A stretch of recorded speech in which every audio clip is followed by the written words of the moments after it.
Welcome to Lucid Dreaming Academy's Beginner's Lucid Dreaming course. In this course you will learn what lucid dreaming is, how to prepare for lucid dreaming, techniques to induce lucid dreams, and how to fall asleep consciously. Are you ready to become a master lucid dreamer? Well then, let's get started. What is lucid dreaming? Is it real, or just another gag like astrology, psychic healing, or homeopathy? Well, unlike the aforementioned, lucid dreaming has been rigorously tested and proven in scientific laboratories and studies alike.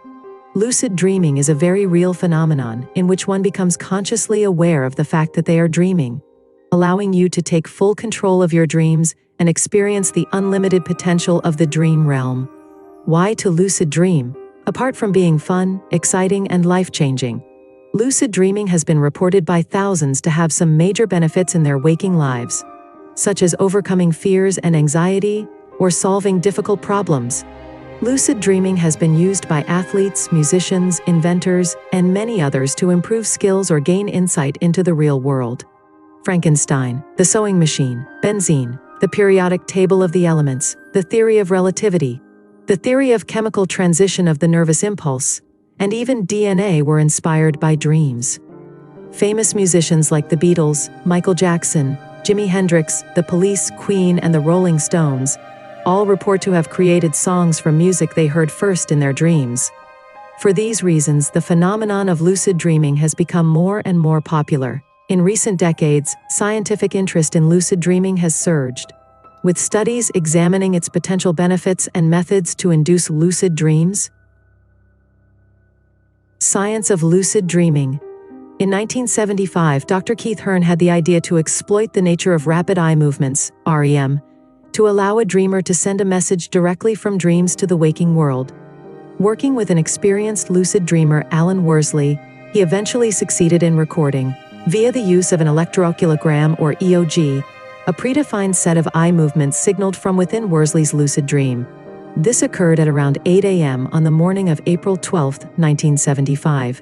Hearn's EOG experiment was formally recognized through publication in the Journal for the Society for Psychical Research. Lucid dreaming was subsequently researched by asking dreamers to perform predetermined physical responses while experiencing a dream, including eye movement signals. Psychologist and founder of the Lucidity Institute at Stanford University, Stephen LaBerge is widely considered the progenitor and leading pioneer of modern lucid dreaming research. In 1980, Stephen LaBerge at Stanford University developed such techniques as part of his doctoral dissertation. In 1985, LaBerge performed a pilot study that showed that time perception while counting during a lucid dream is about the same as during waking life. Lucid dreamers counted out 10 seconds while dreaming, signaling the start and the end of the count with a prearranged eye signal measured with electrooculogram recording. LaBerge's results were confirmed by German researchers Erlacher and Schredel in 2004. In a further study by Stephen LaBerge, 4 subjects were compared either singing while dreaming or counting while dreaming. LaBerge found that the right hemisphere was more active during singing, and the left hemisphere was more active during counting. Neuroscientist J. Allen Hobson has hypothesized what might be occurring in the brain while lucid. The first step to lucid dreaming is recognizing one is dreaming. This recognition might occur in the dorsolateral prefrontal cortex, which is one of the few areas deactivated during REM sleep and where working memory occurs. Once this area is activated and the recognition of dreaming occurs, the dreamer must be cautious to let the dream continue, but be conscious enough to remember that it is a dream. While maintaining this balance, the amygdala and para-hippocampal cortex might be less intensely activated.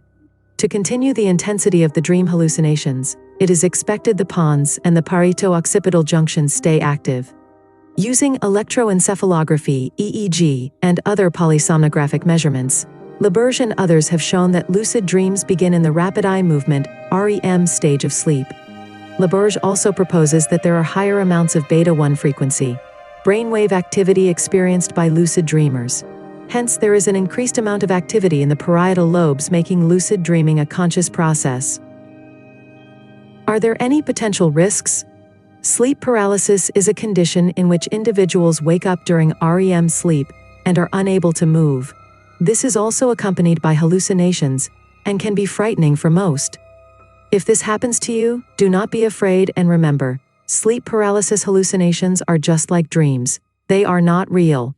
While attempting to lucid dream, your chances of experiencing sleep paralysis are higher than normal. Frequent attempts at lucid dreaming could result in irregular sleep patterns. Now that you are familiar with what lucid dreaming is, its benefits, potential risks, and the science behind it, let's learn some basic ways to induce lucid dreams. If you want to be a master lucid dreamer, it's important that you perform the proper preparation. How to prepare for lucid dreaming. Becoming a master of your dreams starts while you are wide awake. Swiss psychiatrist and psychotherapist Carl Jung advised his master students to look at every waking moment as if it were a dream. Feel the excitement and joy that you would feel if you suddenly discovered you were in a dream. Do this responsibly, of course. For beginners, some good preparation for lucid dreaming is performing reality checks and keeping a dream journal. If you want to become a master lucid dreamer, journaling your dreams, even the insignificant ones, is crucial. Write down or voice record your dreams immediately after waking up. Do not wait. We seem to have built-in dream erasers in our brains, and while you think you will remember your dream, and you don't need to write it down or record it, a few moments later, the memory of the dream will begin to fade away. The more you record your dreams, the better you will become at remembering them. Dream journaling also allows you to get familiar with what your dreams tend to be like. When you know what your dreams are like, you can more readily realize when you are dreaming. Reality checks. A reality check is when you test your environment to see if you are dreaming. At first it will seem silly, because when we are awake, we rarely wonder if we are in a dream. But in order to achieve master level, performing reality checks regularly is very important. One way to check your reality is to try and push yourself off the ground. If you float, you are dreaming. Another test is to look at a word or text in a book or sign. Turn away and look back at the same text. If it changes, you are dreaming. Another test is to look at your hands and count your fingers. If the count is wrong or difficult to conduct, you are dreaming. Perform these tests at least 5 times a day. You can use cues to alert you to perform a reality check. Your cues should be things that often appear in your dreams. This could be any time you enter a restroom, hear a dog bark, you step into an elevator, you see an attractive person, or literally anything that you can think of that will remind you to do a reality check. You have reached the end of this lesson, Introduction to Lucid Dreaming. At this point, you should be familiar with what lucid dreaming is, its benefits, potential risks, the science of lucid dreaming, and how to prepare for lucid dreaming. In the next lesson, we will go over some techniques and methods to induce lucid dreams. Before you advance to the next lesson, it is recommended that you complete the following homework. Yes, homework is necessary if you truly want to become a master lucid dreamer. Your homework for this lesson is to 1. Record at least one dream in your dream journal. You can write your journal or use a voice recorder and record it. 2. Perform at least 5 reality checks while you are awake. Leave a comment here and let us know how your experience was. If you have any questions, leave them in the comments as well, and we will be sure to answer them as quickly as possible. Sweet dreams.